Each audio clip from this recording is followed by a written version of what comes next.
Paz, Senhor, meus queridos irmãos em Cristo Jesus, muito obrigado por vocês estarem aí. Hoje a lição 10. Isso aí, nós estamos aqui na lição número 10, o verdadeiro discípulo glorifica a Deus. E vamos já de forma direta na nossa lição, tá? Nosso textuário diz: e o que a si mesmo se exaltar será humilhado, e o que a si mesmo se humilhar será exaltado. Mateus 23, versículo 12. E aí nós temos a verdade aplicada, onde diz: o discípulo de Cristo deve ser exemplo para o rebanho de um viver coerente com os princípios bíblicos, para a glória de Deus.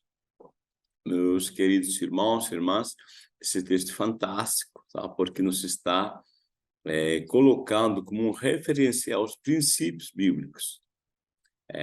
Então, nós devemos procurar sempre ter uma vida coerente com os princípios bíblicos.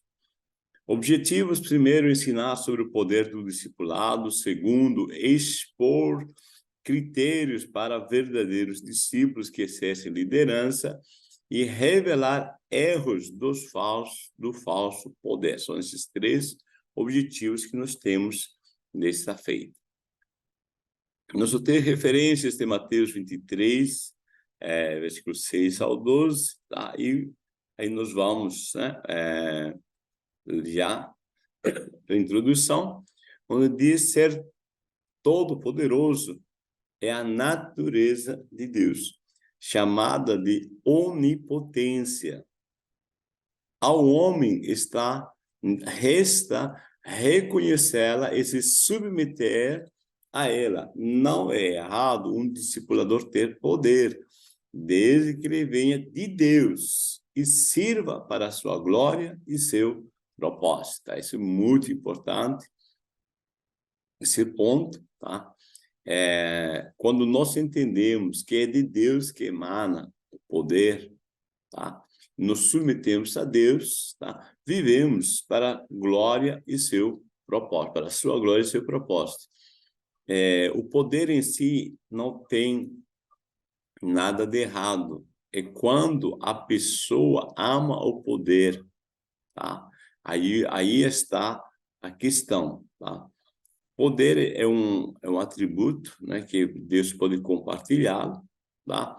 Mas a questão é como a pessoa lida, tá, com esse poder. Poder não corrompe ninguém, mas manifesta a corrupção que já está na pessoa. Onipotência divina designa destinos, promove santidade e tem o poder para exaltar. O termo onipotente vem do latim omni, que é tudo completo, né? E a palavrinha potens, né? Aquele que tem poder, potente. O nome de Deus em hebraico é o Shaddai, que significa Deus Todo-Poderoso. Foi assim que ele se apresentou a Abraão. Conhecer esse atributo divino é fundamental para que o ser humano se coloque na dependência do Deus que tudo pode. É algo bem interessante, porque se eu creio, tá? Se eu creio que Deus tem todo o poder, isso me dá uma sensação de alívio, descanso, porque Ele está no controle de tudo, tá? Então, por isso que a nossa dependência fica muito mais leve, clara para com Deus, quando eu entendo, tá? Quando eu compreendo que todo o poder está nele. E Ele quem rege o universo segundo os seus princípios, tá? Designa destinos, né? Homens não são capazes de designar, ou seja, ajustar, tá? Designar é um dos sinônimos, é ajustar, tá? Não são capazes de ajustar ou designar o destino das pessoas. Só Deus tem esse poder e usa para sua glória e propósito. A maior mudança de destino foi quando Deus enviou seu Filho para salvar o homem do inferno, portanto, vinculada à eternidade. Homens com sede de poder estão com seu coração nas coisas dessa terra, como Diótrefes. Veja, destino, tá? É algo que a gente não consegue mudar. O ser humano, tá? Um exemplo muito claro de destino é a família em que você nasceu. A família que você nasceu não é você que escolheu. Tá? Isso é um destino, quando isso foge às nossas escolhas. Tá? Nós podemos criar metas, objetivos, é algo que nós podemos programar fazer, mas destino é algo que não está no nosso controle. Nesse contexto, então, todo ser humano nasceu em estado pecaminoso, ou seja, nós estávamos destinados ao inferno. Mas Cristo veio, morreu em nosso lugar, levou sobre si nossos pecados e acabou. Nós temos escolha agora de aceitar esse destino da natureza adâmica ou o destino, tá, da natureza divina, né? Ou seja, o que Cristo nos concede. Temos a natureza divina, a natureza adâmica. Se eu continuo vivendo da natureza adâmica, não aceito Jesus, eu não tenho a natureza divina. E se não eu tenho a natureza divina, eu vou para o inferno. Então, para ir para o céu, eu preciso aceitar esse sacrifício, tá? Então, nesse contexto, tá? Eu não posso simplesmente confundir destino com metas, projetos, objetivos, tá?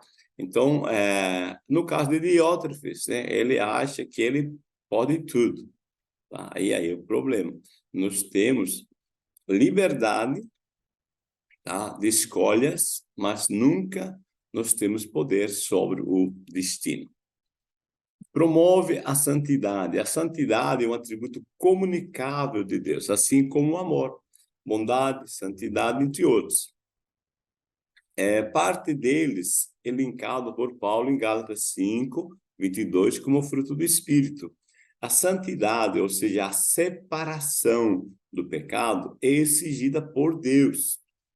Religiosidade é um esforço meramente humano e vão para alcançar o sagrado. Por meio do sangue de Jesus, todos são santificados e devem se manter em santidade e não ser dominados pelo pecado. Veja só como é interessante, né? Quando nós, tá, nos permitimos escolher viver segundo o propósito de Deus, tá? A santidade como separação tem dois pontos, tá? A santidade. Quando você escolhe ser santo, você se separa né? Você se separa do pecado, mas não pode parar aí. Mas deve se permitir ir adiante isso aqui, tá? Então, eu me separei do pecado para servir a Deus, ok? Então, esses dois pontos, duas partes da santificação. Separar-se do pecado. 2, aproximar-se de Deus, tá? Se eu paro no meio, minha santidade vai ser meia que confusa, porque é difícil você ter uma santidade, tá, se você não se aproxima de Deus. Tá? Só separar-se do pecado é uma parte do papel, ok? Então, a religiosidade, né, é isso, é esse esforço humano que às vezes a pessoa faz. Eu quero me esforçar, eu quero me viver longe do pecado, tá? Mas ele não aceita o sangue de Jesus como seu único meio, né, de purificação de pecados, de salvação, tá? Então, aceitei Jesus, me separei do pecado, agora vivo próximo de Deus. Bom, tem poder para exaltar, né? A onipotência divina tem poder para exaltar. Exaltar no original grego é hupso, que significa elevar às alturas, elevar ao extremo da opulência e prosperidade. Elevar a dignidade, honra, felicidade. Veja, é uma ação divina que afeta a vida natural e espiritual. Sou alvo dessa bênção. Só é alvo dessa bênção que reconhece o poder de Deus e se humilha perante ele. Tá? Deus resiste ao soberbo como de outros. Olha só, Deus tem poder para exaltar? Tem. Mas o caminho para a exaltação é a humilhação. Tá? Então, quem humilha a si mesmo, tá? Deus o exalta, ok? Então, é interessante, né, como Deus trabalha. Verdadeiro poder revela interesse de coração, é agente do bem e é solidário. Jesus veio mostrar o verdadeiro poder na contramão do mundo. Esse poder está associado a um coração dedicado, é incorruptível. As atitudes generosas sem esperar nada em troca e a solidariedade junto aos que sofrem. Paulo resumiu o verdadeiro poder de um discípulo na figura de Jesus, que sendo Deus, esvaziou-se a si mesmo, tomando a forma de servo. Por cumprir sua missão, Deus o exaltou soberanamente. Olha só, essa aqui é uma ponte de conexão com a última parte, da parte 1, né? Veja, Jesus esvaziou-se a si mesmo. Perceba, humilhou-se a si mesmo. Ou seja, quem que está humilhando Jesus? Ele mesmo. Ele está se esvaziando, ele está se humilhando, ele escolheu.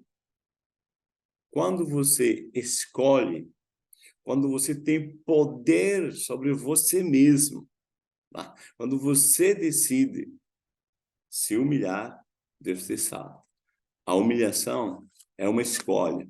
Tá? E o mais difícil, diz o sábio Salomão, não é dominar uma cidade, mas dominar a si mesmo. Tá? Por isso, Jesus nos mostra esse poder de autodomínio. E é um fruto do Espírito Santo, quando nós nos colocamos na regência dele, né? Bom, revela inteireza de coração. O coração do discipulador deve estar inteiramente voltado para o seu chamado, que é cuidar do rebanho de Deus. Os religiosos estavam presos aos status de seus cargos, que faziam questão de exibir, e o pior é que o amor deles estava nisso. João alertou que aquele que não ama não conhece a Deus, porque Deus é amor. Deus busca líderes segundo o seu coração. Então, aqui, quando nos fala desse estar inteiramente, o coração inteiramente voltado para o chamado, Jesus disse que onde está o teu tesouro, aí está teu coração. Então, perceba claramente, tá, que aquilo que eu valorizo, eu amo, e aquilo que eu amo direciona a minha vida. Por isso, tá, um discipulador, tá, ele deve ter interesse de coração, valorizar extremamente o seu chamado, tá? Valorizar esse ministério. Tá? Quando eu valorizo, eu amo, e isso se torna um determinante na minha vida. Aquele que não ama, não conhece a Deus. Ou seja, se eu não valorizo a presença de Deus, eu não o conheço. Imagina se você não valoriza uma pessoa, você não se aproxima dela. Tá? Se você não ama uma pessoa, né, você não se aproxima dela. Então, Deus também é um ser, uma pessoa, que se eu valorizo, eu me aproximo, eu amo, eu quero estar perto dele. Tá? Então, Deus é amor, tá? E nós devemos ter esse interesse de coração, esse valor para com o nosso Deus. É agente do bem. A bondade é a essência de Deus, que Jesus se encarnou. A liderança de Cristo era constituída em fazer o bem. E esse deve ser o alvo dos seus discípulos. Empatia é uma característica indispensável a um discípulo de Cristo. Colocar-se no lugar do outro revela o autêntico servo que age com amor. Jesus designou 70 discípulos para esse tipo de missão. Mas esse bem não deve ser motivo de exibicionismo, tá? É interessante, tá? Quando fala que é agente do bem, somos instrumentos, né? Então, nós não somos, tá? A pessoa, né, que está usando o instrumento, somos o instrumento. E aqui disse que a liderança de Cristo era constituída em fazer o bem, e esse deve ser o alvo dos seus discípulos.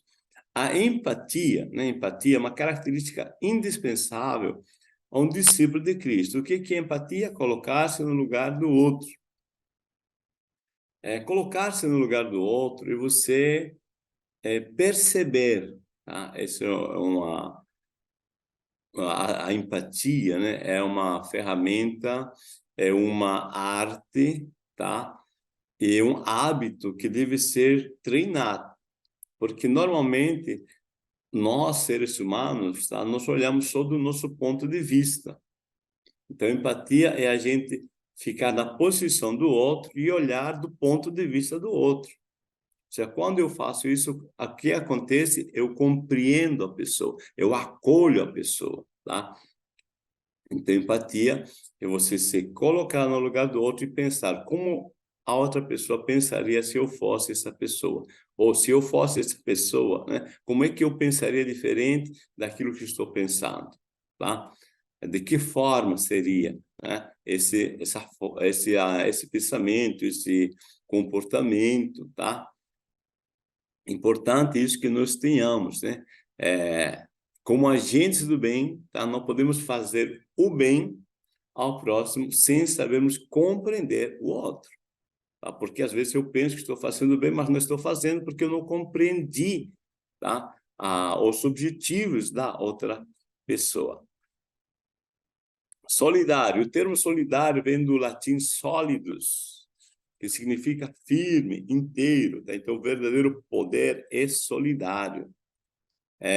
Diz assim, né? Sólido e está relacionado a salvos. Salvo em boa saúde. Gaio, um líder solidário, foi reconhecido por João pela boa saúde da sua alma. Ele não media esforços para auxiliar aqueles que o procuravam. O espírito da igreja primitiva era o da solidariedade, e Gaio estava sob ele, tá? Então, é interessante quando nós se propomos, tá? Fazer o bem, tá? Ser solidário, em latim, significa firmar por inteiro e está relacionado a salvo, né? Ou seja, quando nós praticamos, né, a solidariedade, tá? Nós mesmos estamos bem com nós mesmos, estamos por inteiro, espírito, alma e corpo, né? Que é o caso de Gaio, né? João disse assim: eu desejo que você esteja bem, né, em saúde, assim como vai bem a tua alma, né? Em tudo esteja bem, né? Ou seja, há aqui uma solidez por inteiro, espírito, mente, corpo, emoções, tudo está alinhado, tá? Então, a solidariedade nos ajuda a fazer isso. Como assim? Tá? Eu expliquei numa das aulas, se você pode assistir, está aí as aulas no nosso canal, que se eu, tá? Vamos fazer de conta que eu sou essa pessoa, eu disse assim, né? E aqui tem outra pessoa, tá? Aí eu vou e sou solidário, eu ajudo com esta pessoa. Quando eu ajudo esta pessoa, o que está acontecendo? Eu estou ajudando a mim mesmo. Tá? Então, se eu cuido dessa parte para estar bem, o todo, o inteiro, fica bem. Tá? Então, ser solidário, uma compreensão. Tá? Se eu quero ficar bem por inteiro, também é um papel meu, uma escolha, eu cuidar do outro. Porque cuidando do outro, eu também estou sendo cuidado. Ok? 3 discípulos em crise, né? O discípulo em crise desafia a autoridade, o discípulo em crise ignora a fonte da autoridade e o discípulo em crise não serve de exemplo. Maus discípulos que têm sede de poder são pessoas com crise, que buscam impor sua autoridade, como Diótrefes fazia. A ausência de submissão fez com que este mau discípulo desrespeitasse sua liderança, não entregando as cartas escritas por João à igreja local e se recusando a recebê-la. Então, lamentavelmente, tem pessoas que têm sede de poder. Tá? Quem ama o poder não é digno do poder. Lembre-se sempre de se lembrar disso, tá? Porque a pessoa que ama o poder, tem sede de poder, ele vai ser alguém capaz de pisar nos outros, tá? E isso é incongruente. Discípulos em crise, então, desafiam a autoridade. Veja, o desejo da primazia que Diótrefes tinha o fazia desafiar, que é o desejo do poder, né? Desafiar a autoridade espiritual que estava sobre seu ministério, que é o apóstolo João. Isso mostrava sua arrogância e destemor. Jesus deixou claro que os religiosos adoravam, ou seja, amavam ser chamados de Rabi. Então, você pode conferir isso em Mateus 23, versículos 6 e 7. Tá? Que aí os dois versículos, né, vão te ajudar a entender, tá? O que é, por que alguém adora isso? Porque ele ama, ok? O termo, né, que designa poder para o ensino, que no caso, mestre, né? Eles adoravam ser chamados Rabi, tá? Veja, é importante, tá? Quando a gente pensa aqui, o contexto, tá? Aí, porque tem pessoas que pensam assim, então eu não posso ser chamado de mestre? Pode, tá? Só que, quando a pessoa ama mais, tá, a posição do que o ser, aí está incongruente.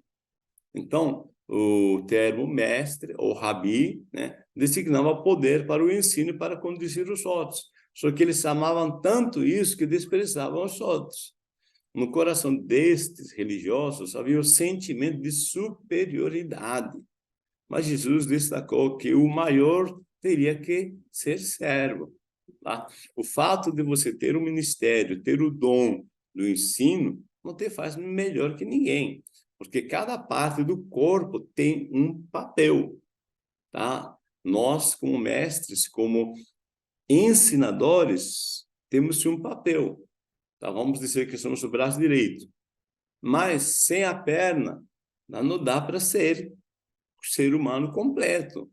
Tá? Então, por isso, em nada te faz superior por você ser mestre. Simplesmente você deve honrar o compromisso que Deus te deu, o papel que Deus te deu, ok?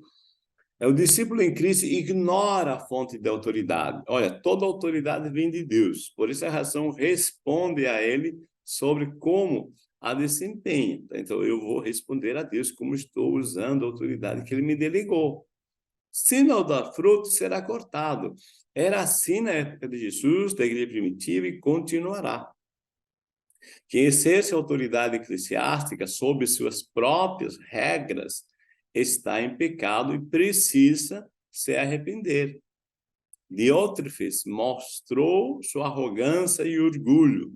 O discípulo de Cristo está sempre sob a autoridade de Deus e serve ao propósito dele, meus amados. Então, discípulos em crise, tá? Eles querem viver independentes, ignoram a autoridade, tá? A fonte da autoridade é que toda autoridade vem de Deus. Deus colocou o líder aí na igreja a qual você pertence, tá? E deve ser honrado e respeitado. Assim foi na época, em todas as épocas, em toda a história da igreja. Agora, quem exerce a autoridade eclesiástica sobre suas próprias regras, aí está desconfigurado. Imagina se uma célula do teu corpo, ela quer viver independente do sistema do teu corpo. Sabe como é que se chama isso? Câncer. Então, o câncer ignora a autoridade de todo o sistema, a fonte da autoridade de todo o sistema. Nós somos um sistema, tá? Então, é muito perigoso quando as pessoas ignoram, tá? todo esse processo por completo e a fonte da autoridade, que é Deus. Discípulos sem crise não servem de exemplo. Claro, ninguém quer ser um câncer, né? O discípulo cujas atitudes e palavras não inspiram o rebanho de Deus não serve e é mau. Jesus disse que o discípulo deve ser julgado pelos seus frutos. Quem quer apenas se mostrar santo para a multidão não passa de religioso.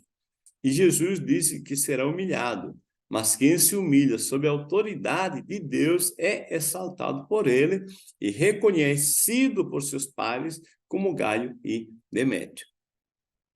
É interessante porque a pessoa, né, quando ele decide servir, tá, dentro dos parâmetros de Deus, tá, está ligado ao propósito de Deus. Vamos fazer de conta que isso é um tronco, tá? Aí tem um galinho que está ligado.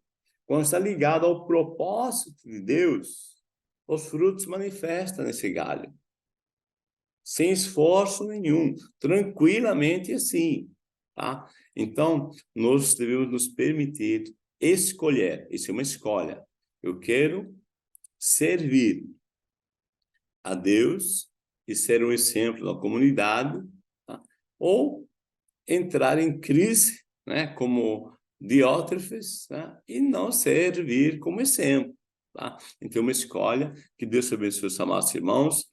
Nós ensinamos sobre o poder do discipulado, expomos critérios para verdadeiros discípulos que exercem liderança e revelamos erros do falso poder. Meus amados, Deus vos abençoe. Tenha uma boa EBD. Até a próxima lição.